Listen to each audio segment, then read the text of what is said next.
Hello students, नमस्कार। मैं आज आप लोगों को 11th के बारे में बताने जा रहा हूँ।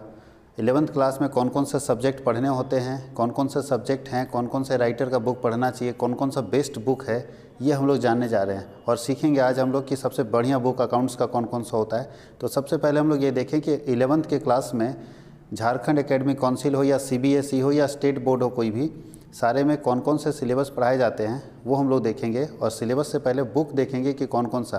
तो हम लोग सबसे पहले डिस्कस करेंगे कि कौन कौन से कंपलसरी बुक्स हैं जो कि हर बच्चों को पढ़ना ज़रूरी होगा जब वो कॉमर्स लेते हैं।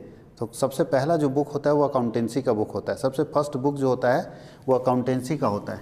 सबसे पहला बुक जो हर बच्चों को पढ़ना होगा, जिसको शॉर्ट में हम लोग अकाउंट्स भी बोलते हैं। जो दूसरा बुक होता है, इसे हिंदी में अगर हम देखें तो लेखा शास्त्र बोलते हैं।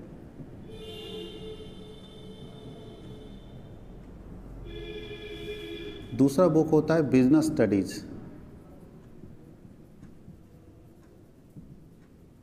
जिसे शॉर्ट में हम लोग BST भी बोलते हैं, व्यावसायिक अध्ययन।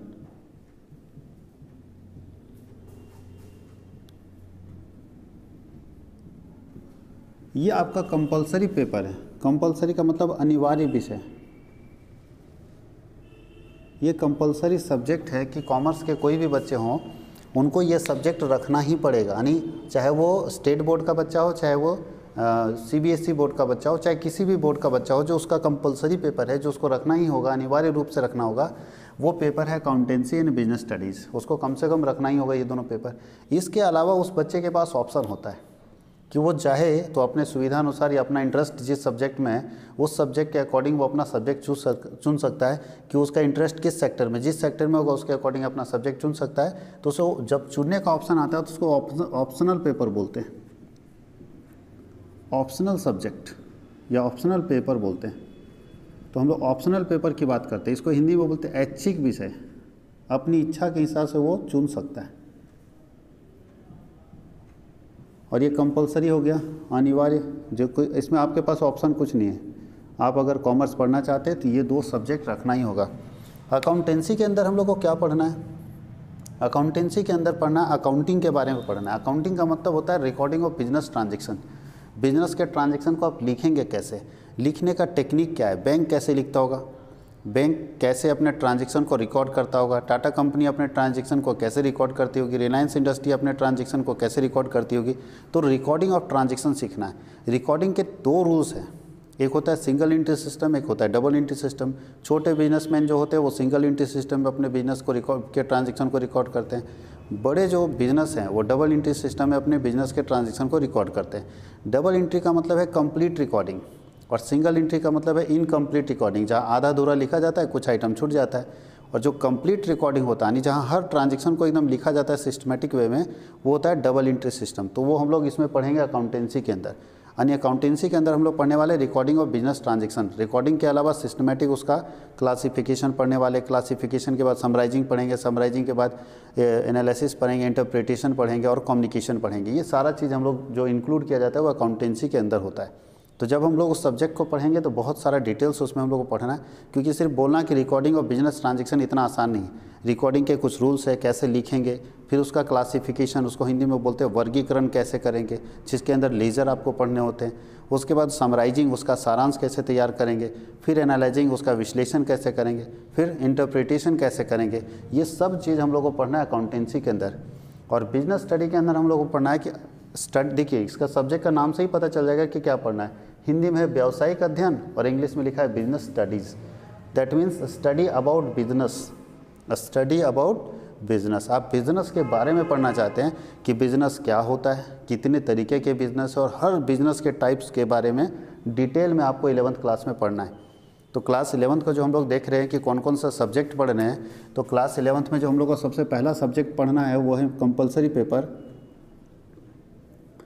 और कंपलसरी पेपर में दो है, पहला अकाउंटेंसी जो कि मेन पेपर है, आपको पढ़ाना ही पड़ेगा। दूसरा है बिजनेस स्टडीज़। बिजनेस स्टडीज़ के अंदर हम लोग पढ़ते हैं स्टडी अबाउट बिजनेस एक्टिविटीज़। और बिजनेस एक्टिविटीज़ मीन्स दैट और क्या होता है कि बिज़नेस क्या होता है, बिज़नेस का क्या ऑब्जेक्टिव है, क्यों बिज़नेस किया जाता है, बिजनेस के क्या फीचर्स हैं और क्या क्लासिफिकेशन है बिजनेस एक्टिविटीज़ के अंदर, बिजनेस के अंदर क्या क्या हम लोग काम कर सकते हैं, कौन कौन से तरीके हैं, कौन कौन से फॉर्म्स है बिजनेस के अंदर। तो बहुत सारे तरीके बिजनेस करने के, कौन कौन से सेक्टर हैं, तो 3 सेक्टर है बिजनेस करने के। प्राइवेट सेक्टर बिजनेस होता है, पब्लिक सेक्टर बिजनेस होता है और मिक्स सेक्टर बिजनेस होता है। प्राइवेट सेक्टर के अंदर क्या क्या करेंगे, पब्लिक सेक्टर के अंदर क्या क्या करेंगे, मिक्स सेक्टर का क्या रोल है। आज देश में मिक्स सेक्टर का सबसे ज़्यादा डिमांड हो रहा है, तो ये हम लोग स्टडी करेंगे बिजनेस स्टडी के अंदर। उसके अलावा जो हमारे पास ऑप्शनल पेपर होता है जिसमें बच्चे चाहें तो रख सकते हैं, वो इकोनॉमिक्स रख सकते हैं, वो इकोनॉमिक्स पेपर रख सकते हैं। उसके अंदर वो सीए रख सकते हैं। सीए का मतलब होता है कॉमर्शियल अर्थमेटिक, सीए का मतलब कॉमर्शियल अर्थमेटिक जिसको हम लोग मैथ्स बोलते हैं। या उनके पास ये भी ऑप्शन है सीएमएस, कंप्यूटर साइंस भी रखते हैं बहुत सारे बच्चे। और एक और ऑप्शन है ईटीपी, एंटरप्रेन्योरशिप। ये 4 सब्जेक्ट में से कोई 2 सब्जेक्ट, एनी 2, कोई 2 सब्जेक्ट उनको चुनना पड़ेगा। अब ये देखना है कि स्टूडेंट का चॉइस क्या है पढ़ने का। स्टूडेंट अगर इंटरेस्टेड है कि नहीं, ये 4 में से उनका जो भी इंटरेस्टेड पेपर होगा, जिसमें उनको इंटरेस्ट पढ़ने का ज़्यादा होगा और जिसमें लग रहा है कि हमारे फ्यूचर में ये काम देगा, वो ये 4 में से कोई 2 पेपर वो सेलेक्ट कर सकते हैं। वो डिपेंड करता है स्टूडेंट के ऊपर। अब चारों पेपर के बारे में हम लोग पढ़ लें। इकोनॉमिक्स के अंदर चूँकि जो अकाउंट्स पढ़ने वाले बच्चे हैं, जो कॉमर्स पढ़ने वाले बच्चे हैं, उनको इकोनॉमिक्स पढ़ना ही होगा, क्योंकि इकोनॉमिक्स के अंदर हम लोग मार्केट के बारे में पढ़ेंगे, इकोनॉमिक्स के अंदर हम लोग इकोनॉमिक एक्टिविटी के बारे में पढ़ेंगे, इकोनॉमिक्स के अंदर हम लोग डिमांड और सप्लाई के बारे में पढ़ेंगे। और जिसको डिमांड सप्लाई में प्रॉब्लम हो रहा है, जिसको मार्केट एनालिसिस में प्रॉब्लम हो रहा है, जिसको एम्प्लॉयमेंट के बारे में प्रॉब्लम हो रहा है, जिसको फॉरेन एक्सचेंज पढ़ने में प्रॉब्लम होता है, जिसको बजटिंग पढ़ने में प्रॉब्लम होता है, जिसको ठीक है स्टैटिस्टिक्स पढ़ने में प्रॉब्लम होता है, उसके लिए अकाउंट्स में दिक्कत होगा। इसलिए अकाउंट्स के हर बच्चे के लिए मेरे हिसाब से ये कंपलसरी सब्जेक्ट माना जाना चाहिए कि इकोनॉमिक्स रखना ही चाहिए हर बच्चे को, अगर वो कॉमर्स पढ़ना चाहता है तो। इसके बाद ये जो सब्जेक्ट है ना कंप्यूटर साइंस, ये इतना रिलेवेंट पेपर नहीं है इस सब्जेक्ट के लिए, उतना ज़रूरी सब्जेक्ट नहीं। बहुत सारे बच्चे मार्क्स के लिए, प्रैक्टिकल मार्क्स में मिलता है, उसके कारण इस सब्जेक्ट को चुन लेते हैं। लेकिन ये सीएमएस जो है वो बहुत ज़्यादा आपके लिए फ़ायदेमंद सब्जेक्ट नहीं है। कॉमर्स के बच्चे के लिए खास करके, साइंस वाले में फ़ायदेमंद हो सकता है, क्योंकि कंप्यूटर साइंस का कोई लेना देना हमारे यहाँ ज़्यादातर नहीं होता है। तो ये पेपर हम सजेस्ट बिल्कुल नहीं करेंगे कि ये पेपर आप रखें। लेकिन ये पेपर दोनों में से एक पेपर चॉइस करें। तो अगर किसी स्टूडेंट को मैथ्स में इंटरेस्ट है, वो लगता है कि हम मैथ्स में कुछ अच्छा कर सकते हैं, मैथ्स उनका ठीक है, तो वो सब्जेक्ट सीए चूज करेंगे। और जिनको लगता है मैथ्स में हम अच्छा नहीं कर सकते, हमको एंटरप्रेन्योर्स बनना है, एंटरप्रेन्योर्स अगर कोई बनना चाहता है तो वो ईटीपी सब्जेक्ट चुनता है। ईटीपी का बहुत बड़ा दुनिया आज के समय में। एंटरप्रेन्योर्स का मतलब होता है नया थिंकिंग, कोई न्यू थिंकिंग, इनिशिएटिव लेने वाला थिंकिंग। तो ये एंटरप्रेन्योर्स जो है ना, कुछ नया सोच कर आता है। हमारे देश में जितने अच्छे अच्छे बिजनेसमैन हैं जो बहुत ज़्यादा पैसा कमा रहे हैं, वो कुछ नया आइडिया लेकर आए, नया थिंकिंग लेकर आए, नया कॉन्सेप्ट लेकर आए, वो सब एंटरप्रेन्योर्स हैं। तो हमारे देश में एंटरप्रेन्योरशिप, अगर आप अपने अंदर एंटरप्रेन्योरशिप क्वालिटी डेवलप करना चाहते हैं तो उसके लिए जो आप सब्जेक्ट रखेंगे वो ईटीपी सब्जेक्ट रखेंगे।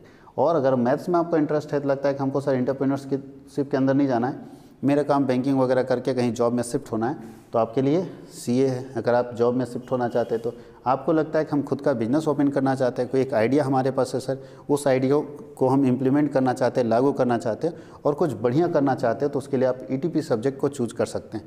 तो ये आपके पास पेपर होता है ऑप्शनल पेपर, जिसमें से आप 4 में से कोई 2 सब्जेक्ट चुन सकते हैं। मेरे हिसाब से सीएमएस उतना इंपॉर्टेंट आपके लिए नहीं होगा, लेकिन ये 3 सब्जेक्ट आपके लिए बहुत ही ज़रूरी है। तीनों में जो भी चॉइस करे, इकोनॉमिक्स तो रखना ही रखना है। इन दोनों में से आपको लगता है बैंकिंग वगैरह में हमको जाके एसएससी में एग्ज़ाम देके और जॉब ले लेना है, तो आप ये करो। आपको लगता है कि नहीं सर मेरा खुद का अपना एंटरप्रेन्योरशिप शुरू होगा, मेरा खुद का अपना बिजनेस शुरू होगा, हम खुद का अपना स्टार्टअप स्टार्ट करना चाहते हैं, तो आप ईटीपी लो, क्योंकि यहाँ से वो क्वालिटी डेवलप होगा आपके अंदर जो एंटरप्रेन्योर्स बनने का होता है। तो जो एंटरप्रेन्योरशिप क्वालिटी होता है ना, वो यहीं से डेवलप होगा जब आप ये सब्जेक्ट पढ़ेंगे कि एंटरप्रेन्योर्स होता कौन है ना, उसके अंदर क्या क्वालिटी होना चाहिए। वो क्वालिटी देखिए, इसके अंदर रिस्क टेकिंग क्वालिटी होना चाहिए, हमेशा रिस्क लेता है, क्रिएटिव पावर बढ़ाता है। जब ईटीपी आप पढ़ेंगे तो ईटीपी के अंदर आपका क्रिएटिविटी बढ़ता है कि कुछ नया सोचो, क्योंकि दुनिया में हर इंसान कुछ नया लेकर आया वही कमाया। और अगर आप पुराना लेके आएंगे तो पुराने तो मैदान में बहुत खिलाड़ी हैं और वहाँ पे आपके लिए बहुत मुश्किल है। अब आप साबुन लेके आएंगे सर, जो साबुन सब कंपनियां ला रही है, तो आपके लिए बहुत चैलेंजेबल होगा उस मार्केट में एंटर कर पाना और अपने प्रोडक्ट को बेच के अपने आप को इस्टेब्लिश कर पाना। आप चाहते हैं कि हम अपने आप को है ना जमा ले इस मार्केट में और ज़्यादा से ज़्यादा मेरा प्रोडक्ट बिके, तो कुछ नया होना चाहिए, समथिंग न्यू। अगर कुछ भी नया आपके प्रोडक्ट में नहीं तो इस दुनिया के लोग आपको नकार देंगे। तो याद रखना, इस दुनिया में वही लोग आगे बढ़ा है जो कुछ लेकर आया है, कुछ नया लेकर आया है। कस्टमर को कुछ नया मिलेगा, आपके प्रोडक्ट को इंसेंटिव इनिशिएट करेगा, आपके प्रोडक्ट का नाम लेगा, आपके प्रोडक्ट का एडवर्टीजमेंट करेगा, आपके प्रोडक्ट के बारे में दूसरे को बताएगा, अगर उसको अच्छा लगेगा तो। इसलिए हमेशा ध्यान देना है कि ईटीपी में हम लोग को एंटरप्रेन्योरशिप क्वालिटी डेवलप करने के लिए सिखाया जाता है। एक सब्जेक्ट ये होता है, एक सब्जेक्ट ये हो गया, एक सब्जेक्ट ये हो गया, इसमें से कोई दो हो गया, और एक सब्जेक्ट जो मेन सब्जेक्ट आप लोग जिसको लैंग्वेज बोलते हैं, लैंग्वेज पेपर। आप लैंग्वेज में क्या रखना चाहते हैं, तो ये डिपेंड आपके ऊपर करता है कि भाई आप हिंदी वाले हो या इंग्लिश वाले हो। अगर आपको लगता है कि सर मेरा लैंग्वेज पेपर हिंदी होना चाहिए, मैं हिंदी में बेटर हूँ और मैं हिंदी में बहुत अच्छे से बात कर सकता हूँ, मेरा हिंदी टोन बहुत अच्छा है, हमारा ना बचपन से हमारा हिंदी लैंग्वेज अच्छा है, आप हिंदी चूज करो। अगर आपको लगता है कि नहीं सर मेरा लैंग्वेज पेपर इंग्लिश होना चाहिए क्योंकि मेरा बचपन से इंग्लिश ठीक है, आप इंग्लिश चूज करो। ये चॉइस आपके ऊपर है, क्योंकि हर स्टूडेंट का अपना अपना डिमांड होता है। कोई स्टूडेंट हिंदी चुनना चाहता है, कोई स्टूडेंट इंग्लिश चुनना चाहता है, इसलिए हम इसमें किसी को फोर्स नहीं करेंगे, आपके अकॉर्डिंग है कि आप क्या चुन सकते हैं। तो ये पेपर है आपके, जो कि आपको पढ़ना है क्लास 11 के सिलेबस के अंदर। अब इसके अंदर क्या क्या पढ़ना है वो हम लोग एक थोड़ा डिस्कस करेंगे।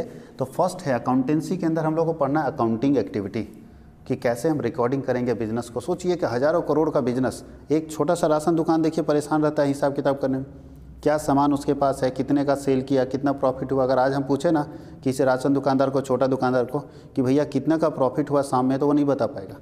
लेकिन टाटा इंडस्ट्री को बता दो, जिसको हज़ारों करोड़ का सेल हुआ, तुरंत बता देगा, बैंक तुरंत बता देगा। तो अंतर क्या है, चाय बेचने वाला नहीं बता पा रहा है कि मेरे को प्रॉफिट कितना हुआ, लेकिन बड़ी इंडस्ट्री जिसके पास हज़ारों करोड़ का ट्रांजैक्शन होता है वो बता देता है। डिफरेंस किस चीज़ का है, तो डिफरेंस है अकाउंटिंग का, और वो अकाउंटिंग टेक्निक आप सीखोगे जब कॉमर्स आप पढ़ोगे तो।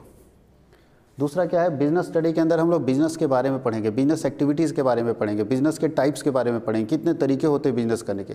तो सोल ट्रेड होता है, पार्टनरशिप बिजनेस होता है, ज्वाइंट हिंदू फैमिली बिजनेस होता है, बहुत सारे बिजनेस के टाइप्स है जो हम लोग को बिजनेस स्टडी के अंदर पढ़ने हैं। इकोनॉमिक्स के अंदर हम लोग डिमांड सप्लाई मार्केट के बारे में पूरा पढ़ने वाले हैं।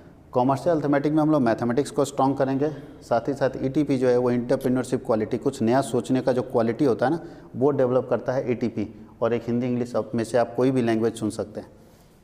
तो ये है आपका 11th का सिलेबस।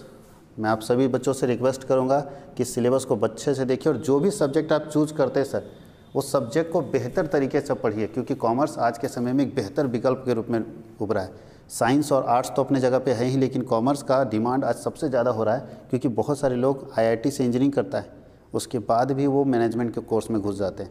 इसका मतलब है कि जो मैनेजमेंट का कोटा हमारा खाली है ना, वो आईआईटी वाले लोग घुस जा रहे हैं, कॉमर्स वाले लोग छोड़ दे रहे उस जगह को। इसलिए मैं रिक्वेस्ट करूँगा कि जो भी सब्जेक्ट चूज करते हैं वो बेहतर तरीके से पढ़िए। वैसे हमारे यहाँ भी कॉमर्स के क्लासेस चलते हैं, कॉमर्स वर्ल्ड हजारीबाग में ऑफलाइन और ऑनलाइन क्लासेस भी हमारे यहाँ चलते हैं। उसके लिए हम लोगों ने अपना एप्लीकेशन बना रखा है कॉमर्स वर्ल्ड HZB के नाम से, जिसको प्ले स्टोर में जाके आप इंस्टॉल कर सकते हैं। अगर आप ऑनलाइन क्लासेस करना चाहते हैं तो, ऑफलाइन क्लासेस करना चाहते हैं तो हजारीबाग झारखंड में आपके यहाँ ऑनलाइन क्लासेस होते हैं। आप मेरे कॉन्टैक्ट नंबर जो मेरे स्क्रीन पे दिख रहा है उससे कॉन्टैक्ट कर सकते हैं ऑनलाइन क्लासेस और ऑफलाइन क्लासेस के लिए। Thank you.